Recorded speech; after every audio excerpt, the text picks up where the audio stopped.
Good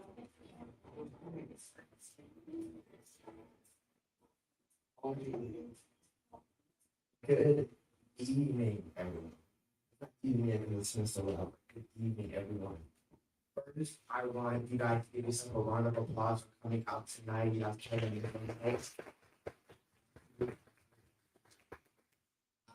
I think that small things can make a big difference in become part of each other. So you guys coming here and small things you guys are making. As you guys know, if anyone going to talk about mental health, and you guys coming here, anyone with mental health, use a lot to me first in this school. Let's get into it. Welcome to Beyond the Globe, presented by SICA USA, also known as Counselors in the Community Association USA. I am Cosmos Hanshu, and I'll be moderating tonight's youth panel. The purpose of this discussion is simple but important: to have an honest conversation about mental health from different perspectives, youth and experts alike, so we can understand the different ways we can tackle the mental health crisis in our community and start building the structures and systems that lead to a better future starting today. This conversation is also in preparation for our upcoming event, GLOWFEST, happening Saturday, September 12th at Toronto Rec Center, 3 to 9 p.m. with a 1 mile walk beforehand at 2 p.m. in collaboration with Girl Track. So, thank you, I appreciate you. Joining me tonight on the youth panel are Autumn Booker and Shania. I'll let them introduce themselves to you. Hello, everybody. My name is Autumn. I came here to spread awareness about mental health due to my own diagnosis of bipolar disorder and always having a passion for mental health.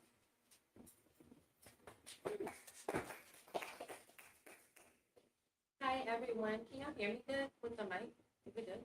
Okay. Hi, I'm Shania Stevenson. I am a junior at Morgan State University, majoring in social work in connection to the work that I do within my nonprofit organization, NAV, also known as Navigation, which is a youth-led organization I started at the age of 15 that's focused on making mental health care services accessible to teens ages 13 and 18.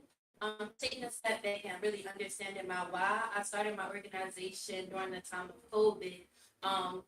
I'm dyslexic, so like being transparent, being in that space, being in the academic space made it very challenging. So I just really wanted to create an organization that's focused on how can me as a youth help other teens the same age as me understand their emotions.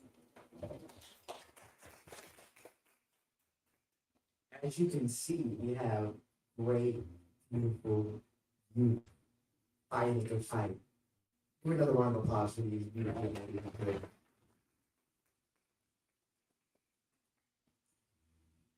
Get right into it. How do you guys feel when you hear about or know somebody who's impacted by suicide? I can start. The first thing that came to mind was honestly this idea of like what conversation was not had or what was missed that could have been a very big step in preventing something that could have happened.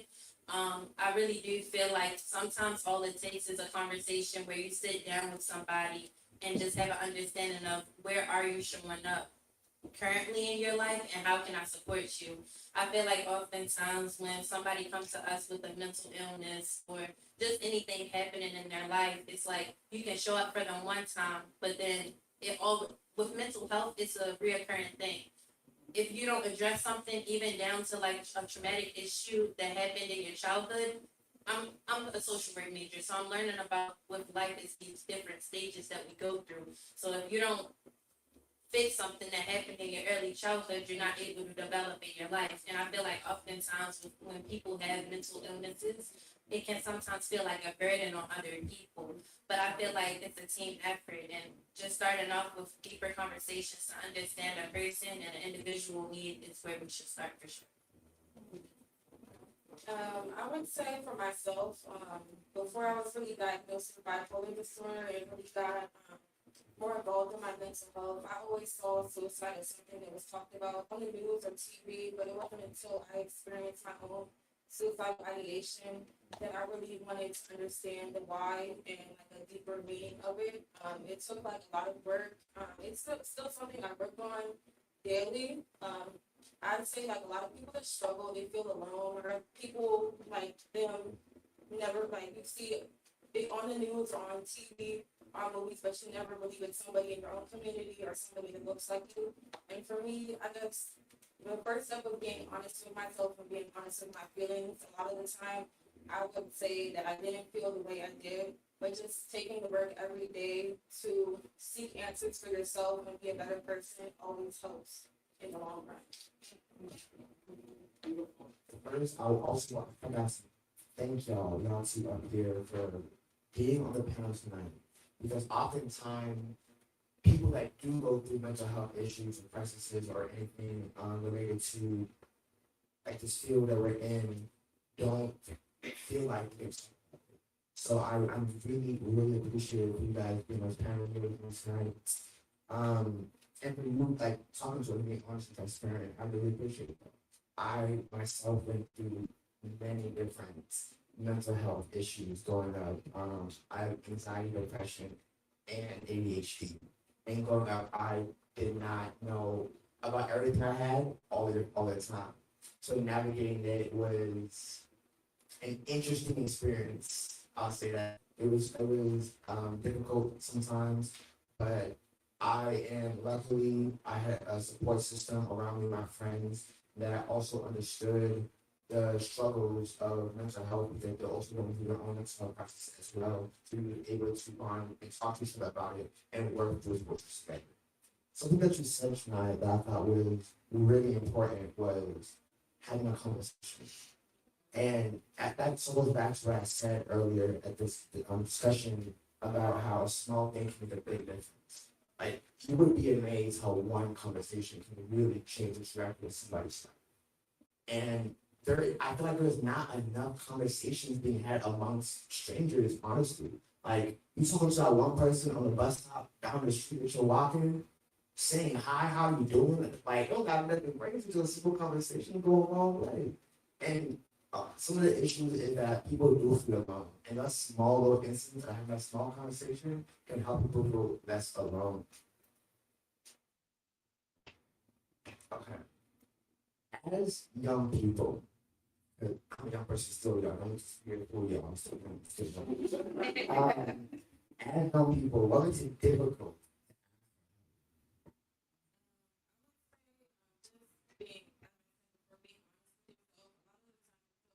Too busy, like we have too much to do, like classes, the job, family obligations, that we don't take time to really sit back and think, like, how am I going to make myself a better person? How am I going to be able to sleep better at night and be okay with the person I look at in the mirror? And I would just say being honest with yourself and also allowing others to help you. I would say when I was at Temple University, a lot of my college friends, they noticed that like little things about me, and they had an honest conversation with me and said, "Autumn, you need to get help." That's when I kind of started my journey of being impatient, and that's like the beginning step of how I found out what was really going on with me. So as long as being honest and having conversations with people you trust, I feel like that's like room for improvement.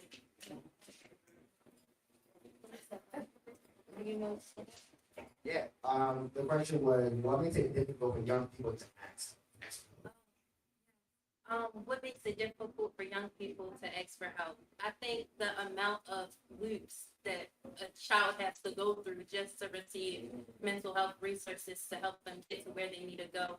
I feel like, I don't know if this is working good, but yeah, just to that conversation of like, they don't know how to ask for it, and if so, it's so many steps they have to take to even get to where they need to go. And even for me personally, like having dyslexia and being in school, my parents were my advocates. But then it makes you think, okay, what happens when even an adult try to advocate for a child and it's still challenging for us to even make progress?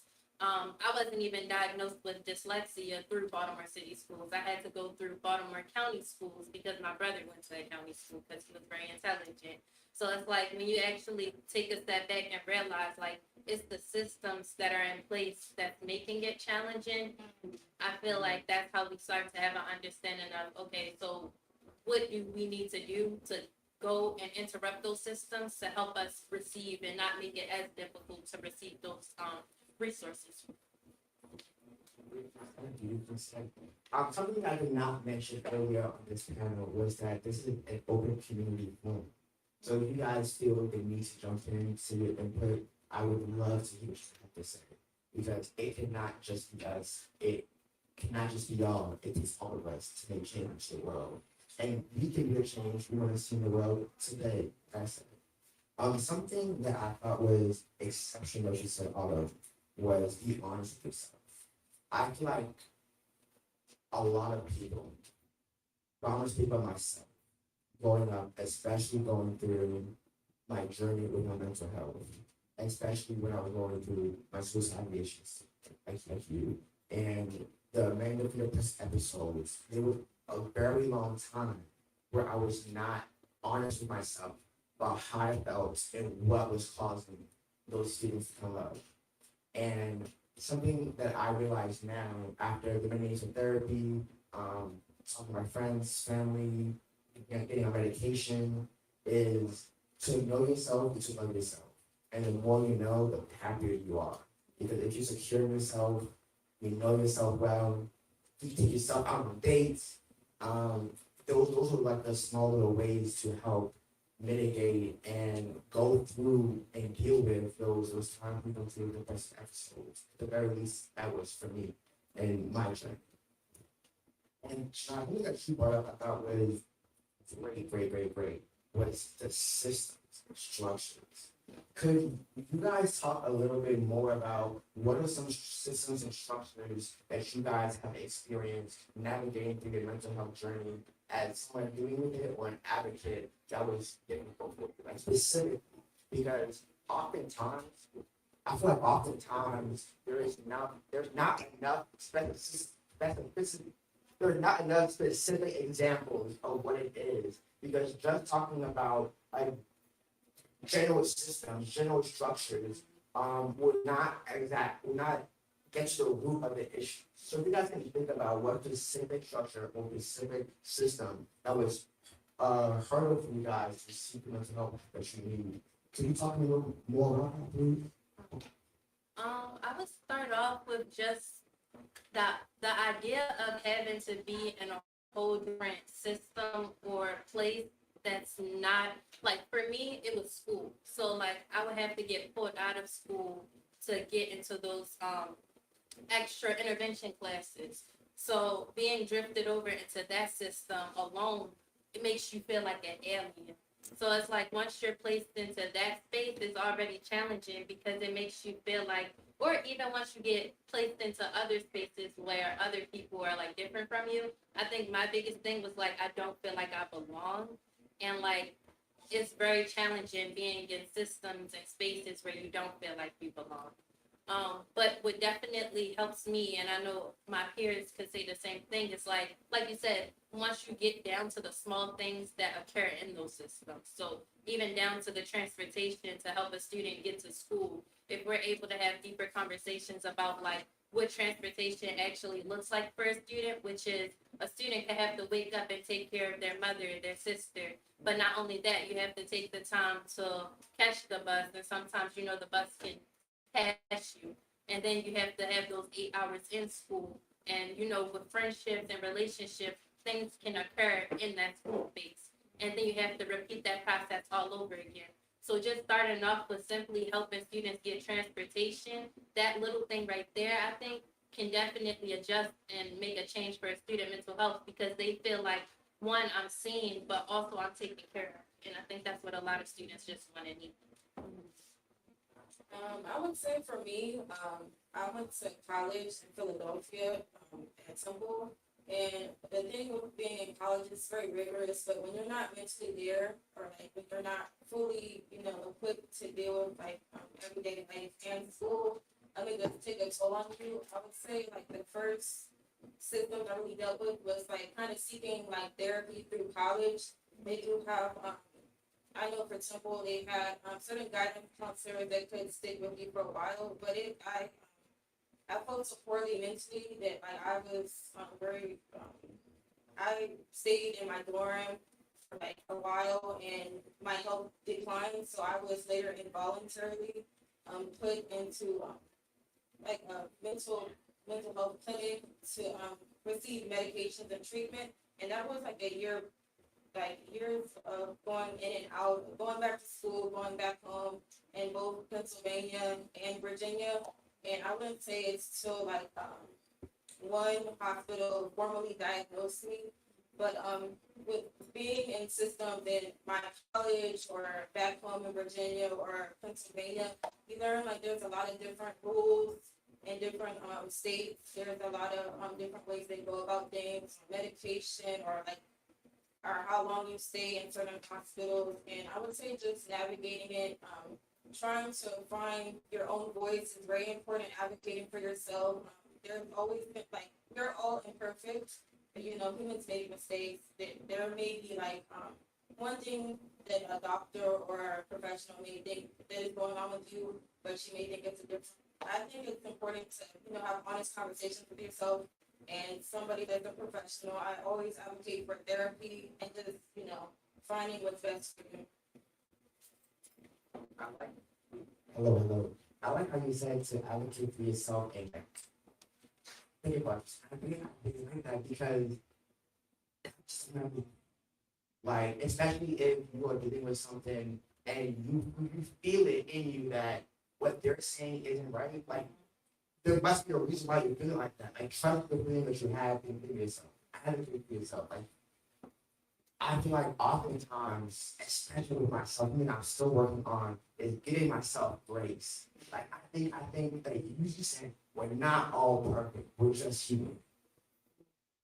It's not. We're not all perfect. We're just human.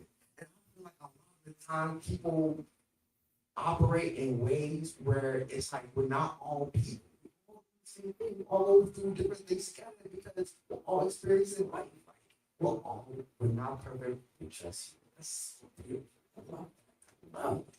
Yes. Oh my goodness, I'm having a great time. I'm having a great time.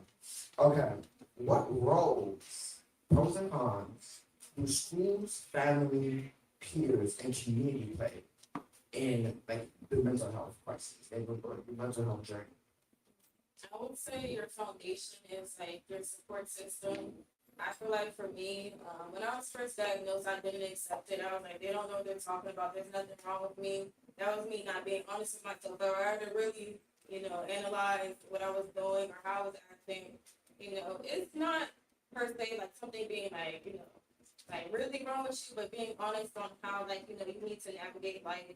And just because you have a diagnosis or you may be going through a tough time mentally or like you're just going through like a rough patch, it's important to, you know, be kind to yourself, as you would say, you know, give yourself grace, rely like on your family and friends, especially people that would like to understand you. Sometimes they may not be there the way you want them to, but as long as you guys have a relationship where you can work together. Because I know, like, when I was first diagnosed, like, my parents, you know, like a lot of Black families, they didn't believe that. And, like, I don't believe in any bipolar disorder, depression, or anything like that. But it took, like, a lot of time and research on both ends to, like, become better. Because if you don't work towards it, it just gets worse. Or, like, you become stagnant.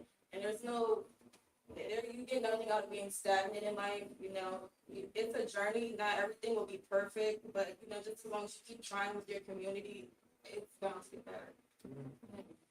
I definitely agree with that. It definitely takes a community, and within that community, I would say like communication is a strong piece that I'm learning really plays the part if we're trying to incorporate these different people, like having conversations with families and schools and everything. It takes a conversation and communication. And I say that because I recently took a trip for like policy work and mental health in Berlin, Germany. And it was a youth conference that allowed us to have a deeper understanding of like policy work.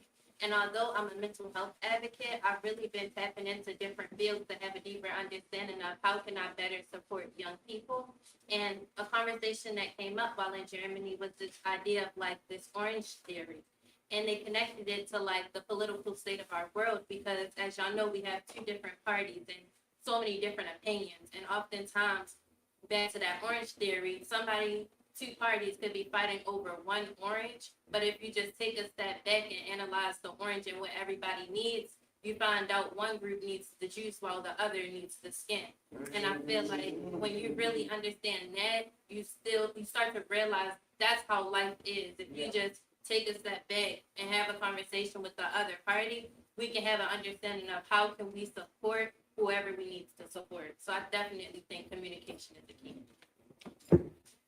Y'all been dropping gems. I hope y'all taking notes. It won't be no tech. We're taking some notes. Oh my goodness. I'm honored to be with y'all. Like it is always so invigorating to me when I get like to hear and be part of these conversation and to hear like just like good like gems. Like oh I love this. I appreciate y'all, like, what y'all doing and being here. Like, I think that's it enough because it matters so much having these conversations, talking about it, finding community, finding people, and like giving people that want to help you the chance to help. Because not everyone knows how to help. That is an issue that a lot of people go through in many different ways. You don't know how to do it, but it's all they trying to figure it out. Having conversations. I let them know I don't know how to help, but I want to help. Let's figure it out together. And yeah, letting them know that goes a long way because I have experienced situations where, looking back, I feel like there was people that wanted to help that didn't know how to help, and because they didn't know how to help me, it was just clashing. But I realized that them being consistent to being there and like showing me wanting to help meant a lot more than I realized at that moment. Because something that I realized and have learned and I believe in through my many different advocacy work, many different conversations in all different industries is that having somebody not give up on you goes a long way. Yeah. And sometimes it doesn't have to be like your family or friends, it can be a stranger. And that goes back to like just talking to somebody again, like just being there, being present. And something else that you said on that was great when something about stagnation in life, like not being stagnant when you're living. I love that because I always say, if I'm alive, I'm gonna live. After I was dealing with my suicide ideation and I told myself that I'm gonna live. You know what I'm saying? Like a lot of people don't think that much about the fact that they're alive, living, and moving in the world. And that stops them from doing a lot of things. And I'm like, I'm here, I'm gonna do it. Why not? Like, great. To live is to experience and to do things. Why not do the things you want to do? We will often stop ourselves from doing something for this reason or that reason. But if you live and do it, if you can do it, do it. You can't figure it out, you do it. Oh my goodness, y'all. That is great. Okay. I'm talking so much. I'm asking one last question to get out of here because I don't love y'all too much. But I appreciate y'all. Y'all sticking with me. I'm gonna end up on a good note. How does hope look like from a young person's perspective? I would say like any day you're waking up another day is another opportunity to better your life, to pursue something you're passionate about, to find like little like peace of hope or happiness. I would say like, every day you can find one thing to be happy about or one thing that excites you or to like spread some type of kindness. And I feel like me not listening to myself, like when I was in a bad mental state or also going through a rough time, gives me a lot of hope and courage to like pursue each day that I wake up and do something that I love and to make the rest of my life purposeful. For me, I would say leaning into my faith, understanding that everything happens for a reason. When you really analyze, going back to understanding your why, when you really take a step back and analyze, like, no, this is my purpose in life. So everything that I'm going through is building my resilience, my courage to be better when I'm placed in a situation that's going to help me excel. Especially for like a lot of kids in Baltimore, I truly feel like Baltimore is Charm City for a reason. Like, it's so much gifts that's here in Baltimore, that I just feel like a lot of students, they need the hope to understand that like you're gifted. You just need to be put in the spaces, and like these systems just need to be better for you, but you're not the problem. So I just really think the hope can come once you start investing in yourself, pouring into yourself, having an understanding of who I am, what do I want, and what's going to wake me up each day to make it happen.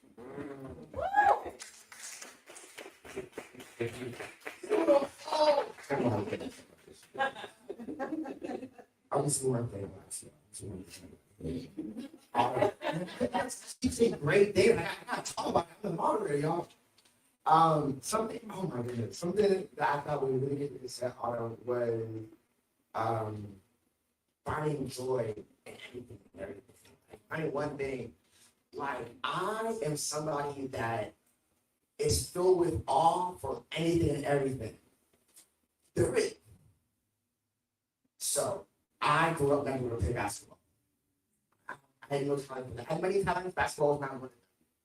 So, I think that's the reason why. But the little dribble, that's what we do between the legs, that's the coolest thing in the world to me. Every single time and any time I see somebody do that, it brings a smile on my face, it brings me so much joy. And people used to be so confused why it brought me so much happiness. I'm like, because it's so cool. Like, it's just so cool. And then I realized, like, anything and everything that makes you happy, let it make you happy.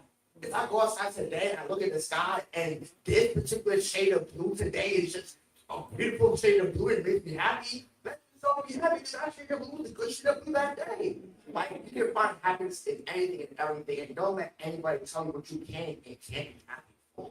Like, it's your happiness, not their happiness, you know what I'm saying? And something that you said tonight I thought was beautiful and powerful, something that brings me hope, and that gives me a lot of hope recently, is being in Baltimore. Like, this city is on its biggest comeback in American history. Like, Baltimore has so much talent, potential, love. Like, oh my goodness. Like, y'all is so community oriented in Baltimore to the point where people, this is my block, and I'm like a different community. Like, it is so beautiful how like the kids were in the city and seeing like you two young beautiful ladies here talking on this panel, like this space right here, seeing y'all, like this is giving me hope. Like, moments like this gives me hope for the future because you see the city as trying to make change for its city, for its community. And that's not hope. I don't know what it is, y'all. Like, this is hope right here. What we're doing right is hopeful, it's impactful, it's powerful. Like, and this is Baltimore City, y'all. Like, Charles City, great. If you ever sit on any bench in this city, it says one thing: the greatest city in America. This is Baltimore City, y'all. Thank you for coming to our youth panel.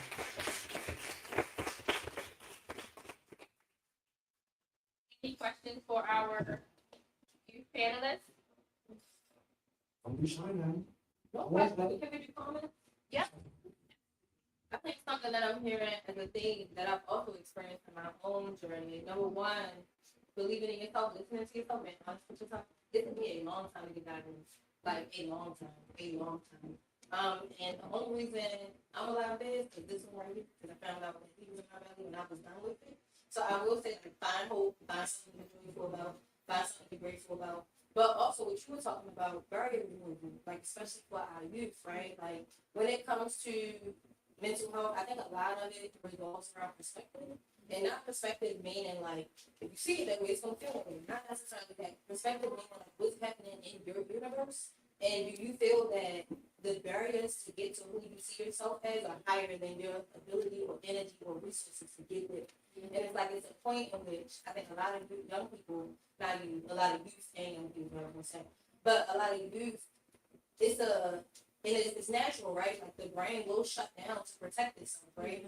Especially continuous fights. And then when it comes to like the systems aren't built for like individuality, right? They're built for institutionalizing. They're built to get people to conform to a certain thought so that people can sway this way, sway that way, so that we can do things politically, like get votes to put money where we want to put it, rather than thinking about like the individual when you're talking about being human and loving the human experience, acknowledging that you are having an experience. I think that a lot of experiences get capsized on. People want to overflood that experience with their thoughts. So it's a lot of young people who have talents, but don't have the exposure to something different that tells them that that talent is valuable, right? So your currency system will tell you how much money you got. If I got dollars and I'm in the system again, I feel broke. Come on, B. Right? And so that young person has a talent that cannot be, cannot involved in the value system that we have as a community. We, in turn, create an obstacle for them, and that's why it's important to do barrier removal. And like you were saying, some people need to do, some people need to scan, but people need to define what they need for themselves. We cannot define what they need. And then another thing, sometimes people don't know how to help because people don't know how to receive help too. If you've always been in the dark, somebody bringing light, your eyes gonna hurt. And you think that your eyes hurt is another illness, it's another problem.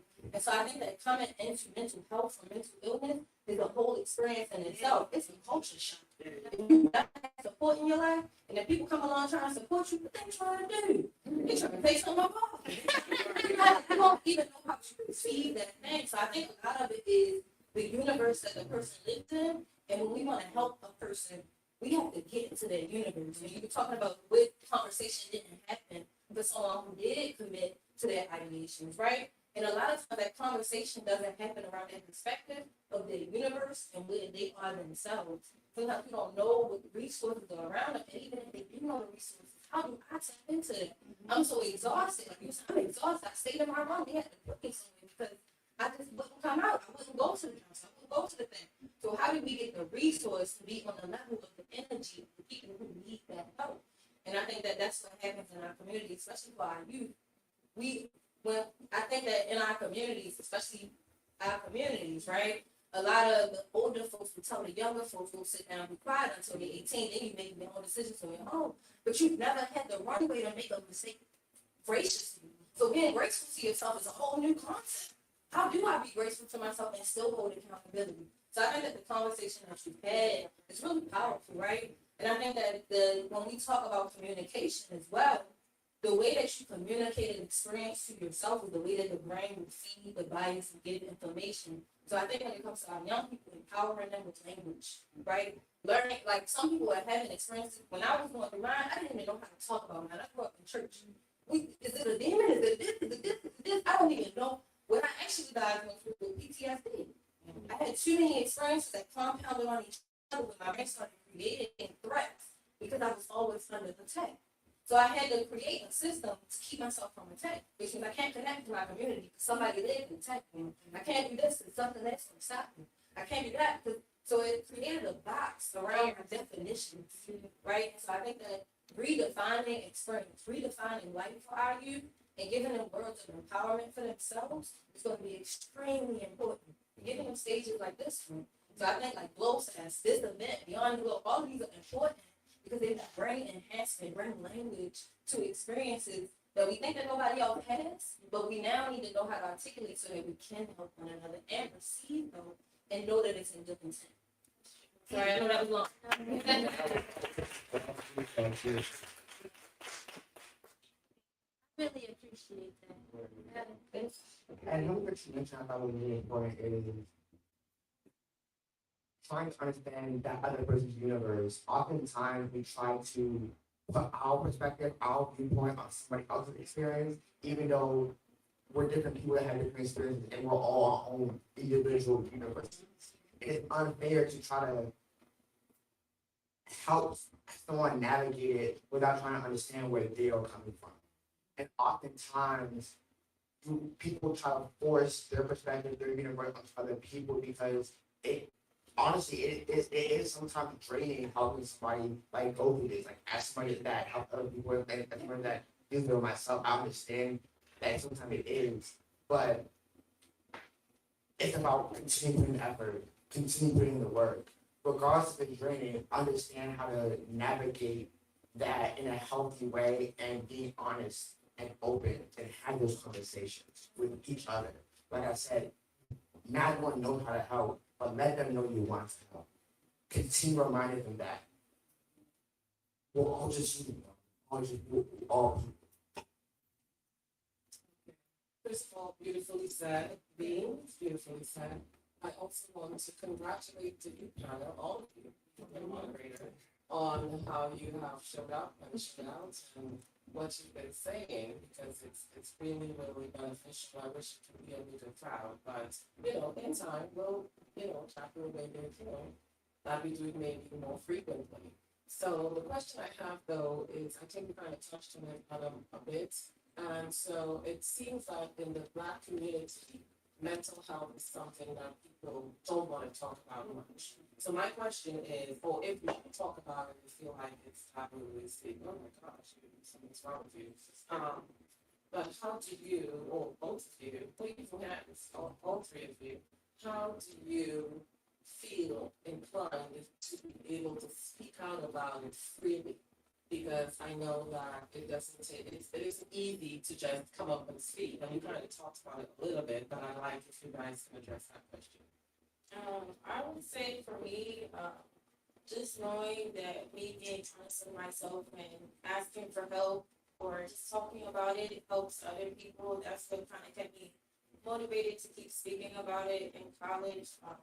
I even started like a mental health club among students. There was a lot of people. There was like, I went to like a big college, so there was like a lot of instances of maybe like substance abuse, sexual assault, or different depressive episodes, and just being able to be honest about my own experiences and able to connect with others that may be struggling really gave me a reason to wake up another day.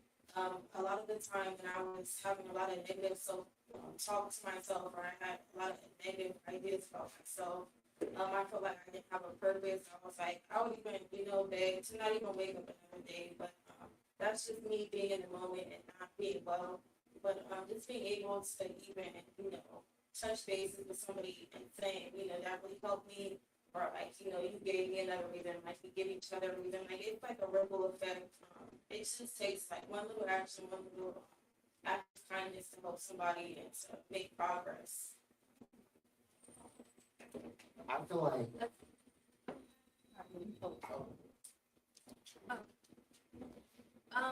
When you asked that, it made me think for like myself, although I'm in like the mental health field, I still feel scared to even talk about my emotions, and I still feel scared to even take the time to like understand and process them, which is very crazy and weird because I'm in the space of mental health.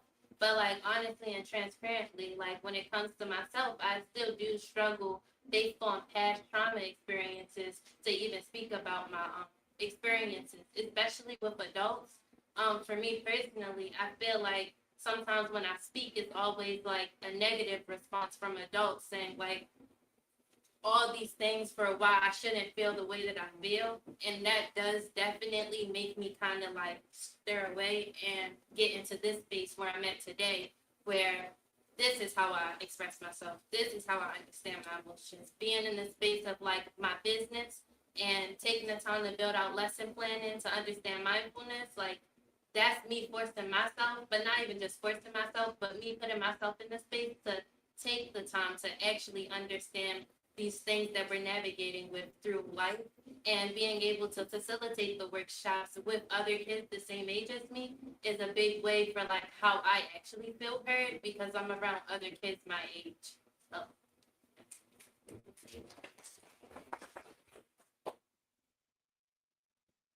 you guys, other crowd. I'm talking again. Hope you guys don't mind. I'm gonna do this. Run away. Back to the great question. For me, I talk about it so openly because I know what it's like to be in a back. I know what it's like to not want to wake up. I know what it's like when I feel like I am alone and no one's there for me. I don't want anyone, no matter how I feel about them, what relationship we have, a life I don't like you. I don't think anyone deserves to feel like that and be alone and go through it because we're not alone. And I want to be the person I wish I had. So I am talking about it, and other people feel more comfortable talking about it.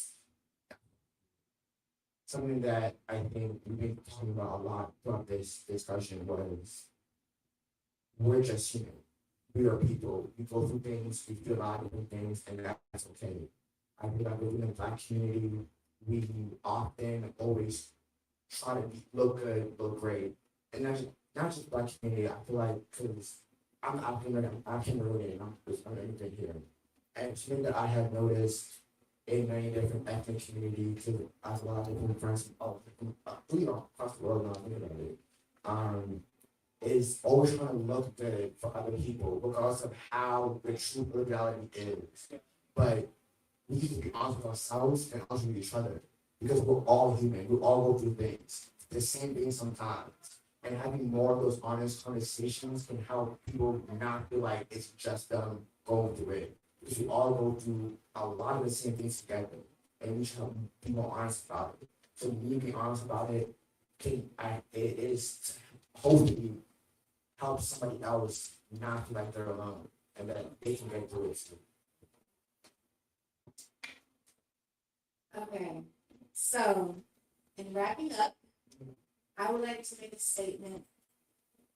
First of all, I am very proud of you guys, really,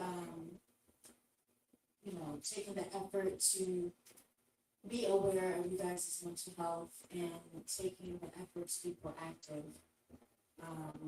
even if it's difficult, or you just have, those obstacles. And I would know older people tell you what to do when it comes to your health, and especially your mental health. One thing I like to say is that mental health is a lifestyle. It's a foundational lifestyle. It's not a prescription that you get and then, get in.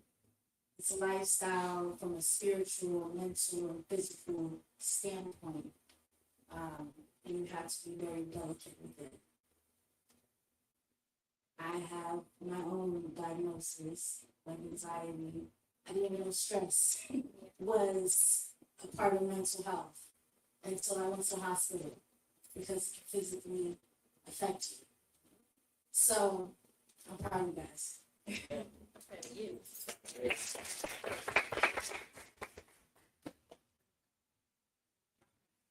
This is me running away out.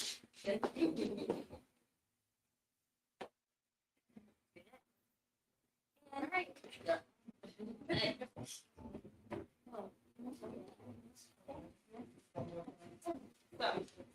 did you end yet? No, end yet. Sure. So for any viewers that are watching currently online, we are about to start our second panel, and we would love for you to join us. Just give us about 15 minutes to transition and catch us right back here on Facebook Live or YouTube Live. Thank you. Radio. That was great.